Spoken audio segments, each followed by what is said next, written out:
atual debate sobre a maioridade penal, as grandes crises comportam grandes decisões, oportunidade.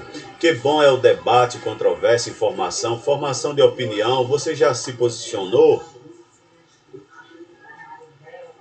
Acredita que a redução é o caminho mais adequado para garantir uma sociedade mais justa e segura? Acha que todos os adolescentes estão ficando cada vez mais violentos e perigosos? Percebe o adolescente infrator como um sujeito em desenvolvimento? Somente o vê como um adolescente em conflito com a lei? Já ponderou sobre qual o efeito real da diminuição da idade penal pode ter na redução da criminalidade e na melhoria da vida das pessoas? Seu filho deve ir para a cadeia? São questionamentos muito importantes de se fazer. São observações muito interessantes de se fazer. A medida socioeducativa o está fazendo reparar o ato infracional, o cumprimento, o qual o está ajudando a corrigir a rota de um projeto de vida. Você tem aberto a sua boca para defender suas ideias e participar deste momento tão delicado e importante às nossas crianças e adolescentes. Já sabemos que a adolescência, com fase de desenvolvimento, como segmento social, inquieta, incomoda, lança um desafio ao mundo adulto que exige enfrentamento. Desacomodamos-nos. Temos que nos ocupar em solucionar o impasse do desenvolvimento, vida ou morte. O adolescente busca expressar aquilo que não se espera e de modo que é possível denunciar desesperadamente que as coisas não estão indo bem. Ao mesmo tempo, rompe com o papel de mudança que ele se espera e expõe às desigualdades e à falta de perspectivas próprias da sociedade atual. Com essas considerações, podemos entender que as atitudes de violência dos adolescentes expressam algo que não é verbalizado. O comportamento equivocado busca comunicar o desconforto e o sofrimento. Não podemos considerar de forma unilateral como algo que lhe é singular, pessoal. Esquecermos as relações, não podemos considerar o contexto atual e muito menos a nossa responsabilidade. Assim, nossa sociedade, num ritmo frenético e maníaco, evidencia incertezas e dúvidas, confusão, corrupção, impunidade. Um mundo que valoriza o ter ao ser, onde os valores morais, éticos estão subjugados pelo consumismo, oportunismo, a beleza e outros valores efêmeros. Uau, como isso reflete em que está em desenvolvimento e mais, encontramos-nos diante de um adolescente cada vez mais precoce. Assim, creio que a solução para a violência e criminalidade é muito mais complexa e sofisticada. Sobretudo, requer muitas ações em prioridades em nosso mundo adulto caótico, em autoridade. Autoridade é saber fazer, orientar e dar modelo. Aliás, não passa pelo massacre de nossos jovens e crianças, principalmente nos menos favorecidos. Precisamos investir em adoção de medidas profiláticas no meio social. Começar muito cedo, desde o bebê, evitando as causas. Família, Estado, escola, sociedade organizada, todos terão de fazer a diferença em prevenção. Em 2006, hora americana, hora SBO, trabalho com adolescentes e famílias em cumprimento de medidas socioeducativas. Sei que o quanto os casos são individuais e que cada adolescente é único. Entendo que as práticas de ato infracional pelos jovens são sintomas, são sinais que denunciam uma demanda afetiva que não tem encontrado lugar para elaboração. Falta amor e frustrações adequadas em sintonia, também pode expressar a incredulidade quanto às instituições, ao que o futuro reserva. Veja muito em pleno via C, requerem verdadeiros e intensivos programas de acolhimento, proteção, educação, que favoreçam o crescimento, o pleno desenvolvimento e o impasse no mundo adulto. Infelizmente, ainda há previsto em lei, no discurso, no papel, mas na prática, no entanto, a simples privação da liberdade não possui caráter educativo, o que significa que apenas a internação não é uma medida capaz de evitar que o adolescente pratique novas infrações. Na adolescência, a elaboração psíquica ainda é muito frágil. O sujeito vai da situação para o ato muito rápido. Aí vem a briga na escola, a briga com a família, atos que não serão vistos como tão problemáticos, mas também poderá ocorrer o ato infracional. No momento em que o adolescente comete um ato infracional, seja o mais simples que for, ele tem que receber uma medida correspondente que o responsabilize. Esta medida deve respeitar as peculiaridades dessa etapa de vida, pois a impunidade penal não significa impunidade. Ainda mais importante é fortalecer o espaço para que o adolescente se expresse de fato, possa elaborar informações, limites, interdições e normas de convívio social. Nessa fase, ele também vive um processo de desligamento da família e passa por um grupo que lhe dá certa identidade. Se ele for mandado para uma penitenciária, e que grupo será esse? Coloca um adolescente na prisão, é aborto ao desenvolvimento. Se a medida for bem aplicada e se o entorno do adolescente tiver um conjunto de políticas públicas para ele e sua família, é possível diminuir em grande escala as ocorrências de atos mais graves. O apoio emocional para o fortalecimento de suas relações consigo mesmo, com sua família e com a sua comunidade é essencial. E nesse sentido é muito imprevisível que se crie uma rede de apoio ao adolescente na família e na comunidade, pois são os vínculos que contribuem para evitar que a reincidência aconteça. Essas medidas devem ser tomadas não apenas com o objetivo de tornar esse adolescente útil e adaptados ao mundo de fora, mas como forma de reconhecer todos os direitos inerentes à pessoa humana. Só assim será possível assegurar a oportunidade e facilidades necessárias para o desenvolvimento físico, mental, moral, espiritual e social em condições de liberdade e de dignidade, de modo que passam de cidadãos de papel a cidadãos de fato. Os casos que repercutem na mídia e inflamam o clamor da população diz respeito a atos de extrema crueldade que sugeriam a existência de casos de psicopatia ou sociopatia entre adolescentes.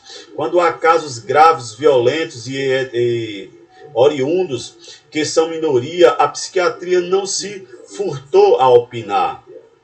Sabe-se que os adolescentes que são portadores de distúrbios psíquicos podem beneficiar-se de medicações, já os psicopatas não refratários à medicação. São refratários à medicação. Por outro lado, concordo que adolescentes com transtornos de personalidade, com padrão de desconsideração e violência dos direitos dos outros, não irão, em parte, 3 anos, recupera-se dessa estrutura doentio de personalidade.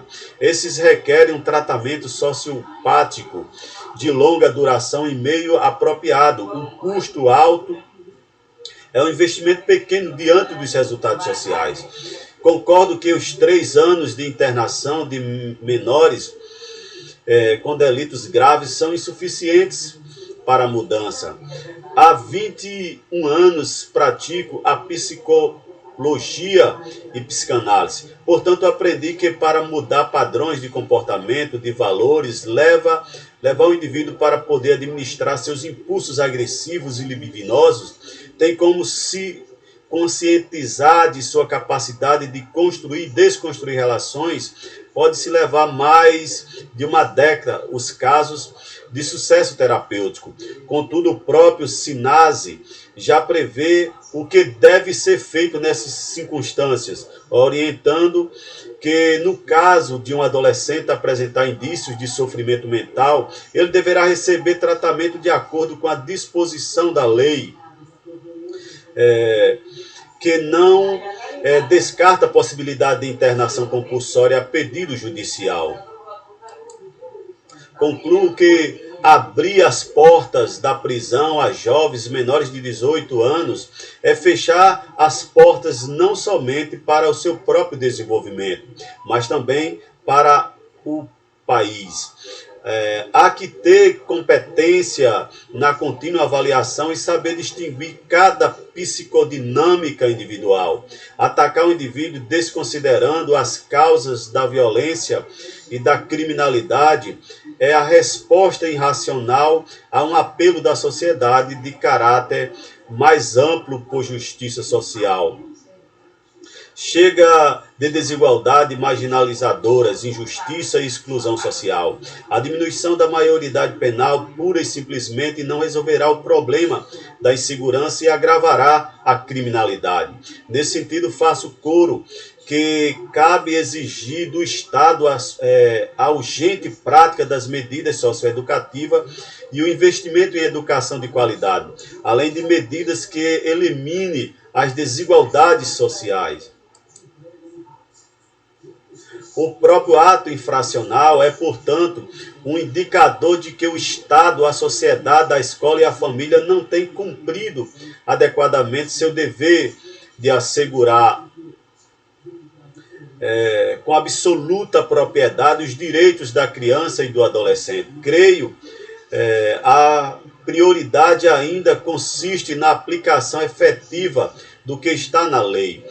Temos urgente que estruturar o sistema socioeducativo, um sistema que ofereça medidas de meio aberto e medidas de meio fechado, com infraestrutura, com recursos humanos bem dimensionados, preparados e valorizados.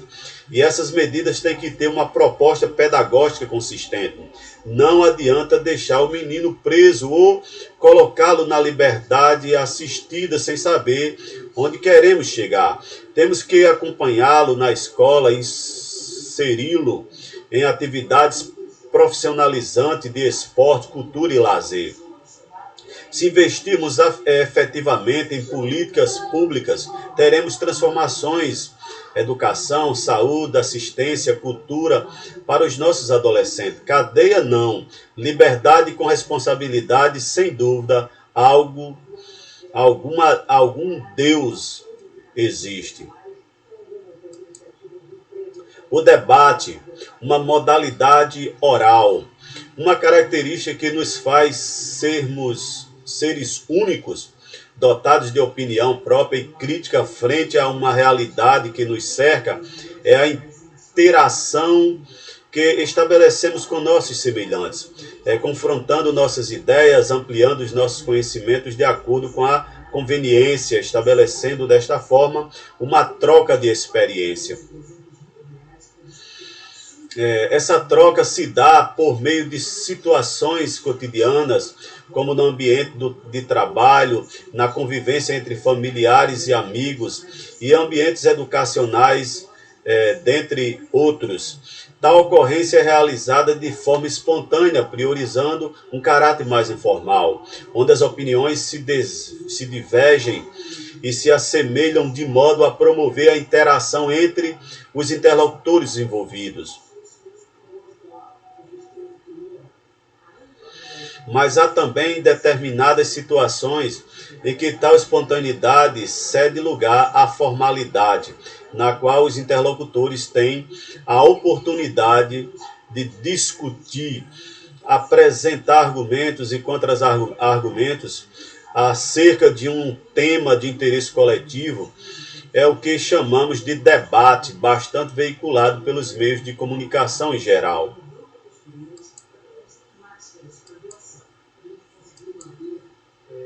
Nesse caso, há que se obedecer a certas regras pré-estabelecidas, onde um mediador tem a função de comandar o debate, procurando manter o nível de organização do mesmo.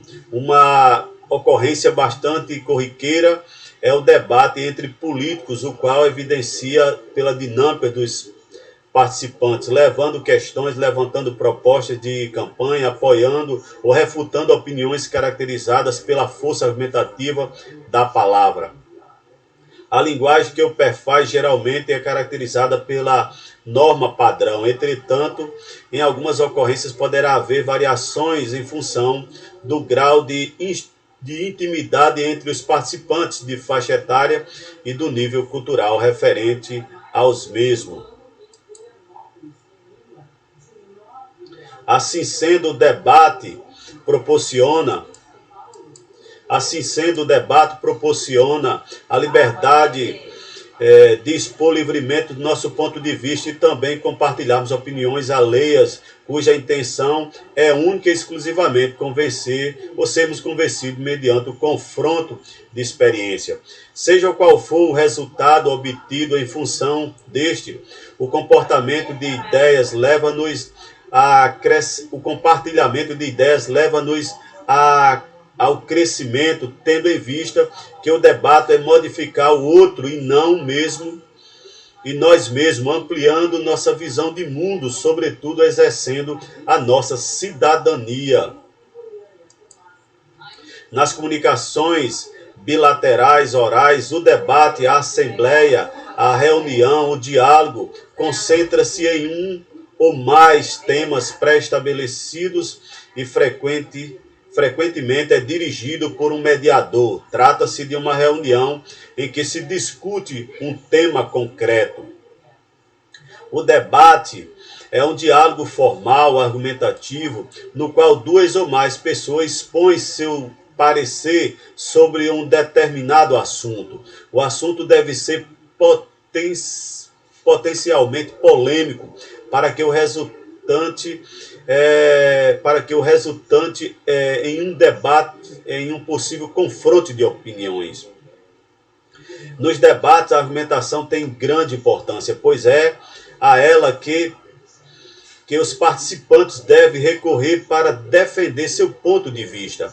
Entre os participantes do debate, destaca-se a figura do mediador, que em outras funções encarrega-se de controlar ordem das intervenções, de ceder a palavra a cada interlocutor e de cuidar para que os participantes se concentrem no assunto pré-determinado e exponha suas opiniões respeitosamente.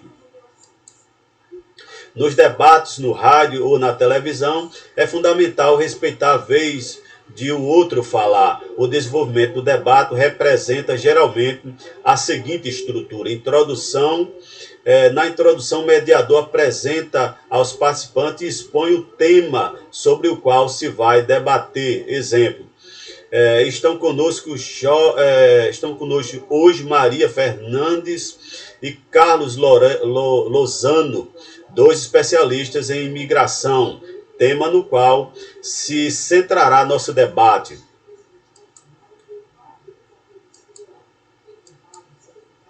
Exposição inicial. Cada participante anuncia a sua exposição acerca do tema.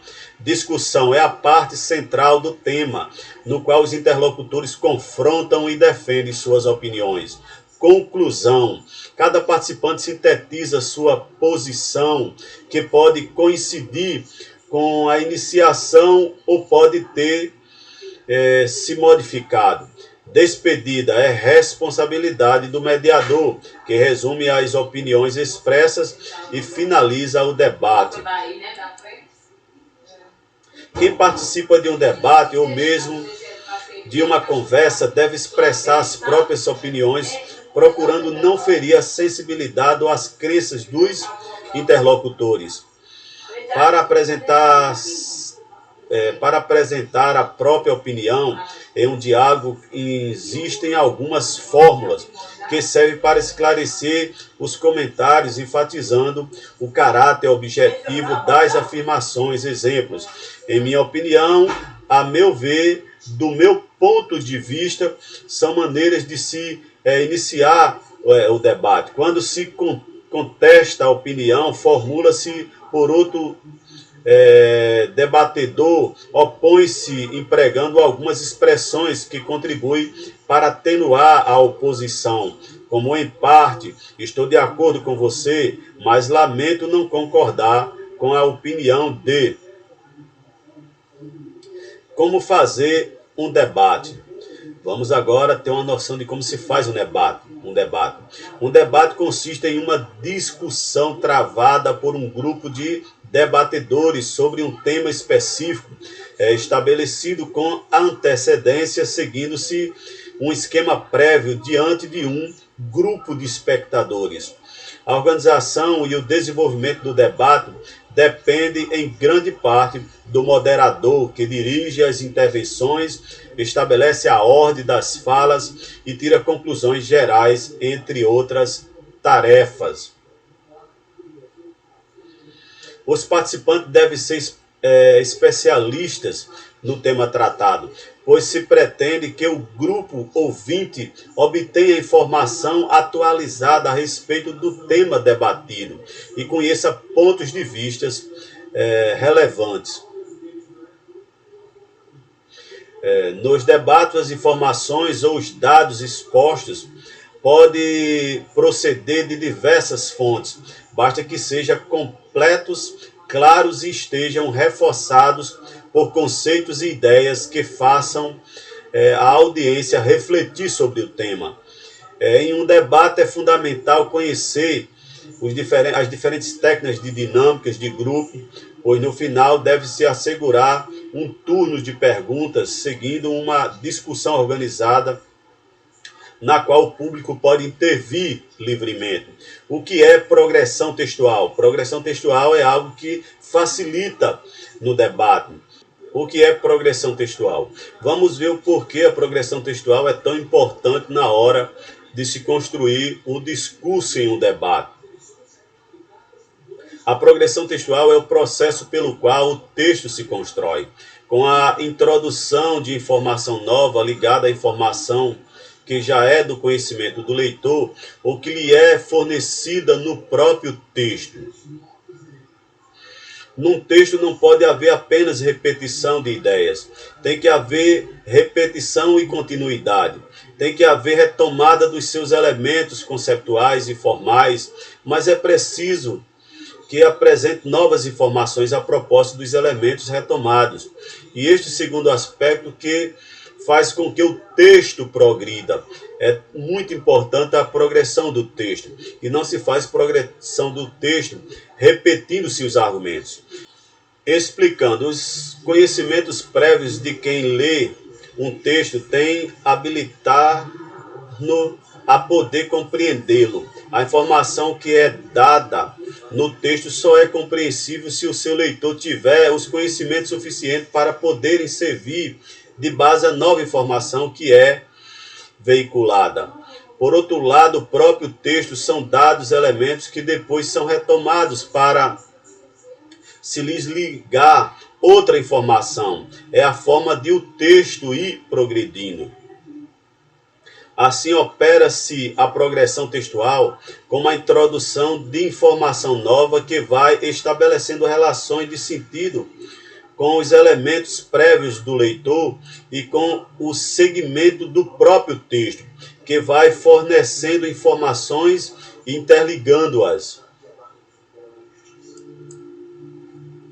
As relações entre a informação textual expressa e os conhecimentos prévios de quem lê são estabelecidas como recursos à intextualidade e todo o contexto situacional. O estabelecimento de relações entre segmentos textuais leva à coesão textual que se consegue por meio de um conjunto de recursos utilizados no texto destinado à remissão para a informação já fornecida e a progressão.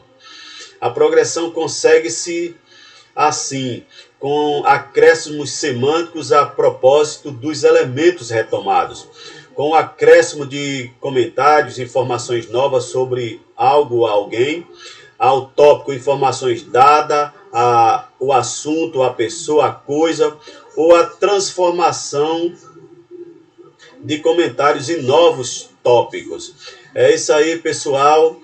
Espero que com essas informações vocês já estejam habilitados a resolver os exercícios.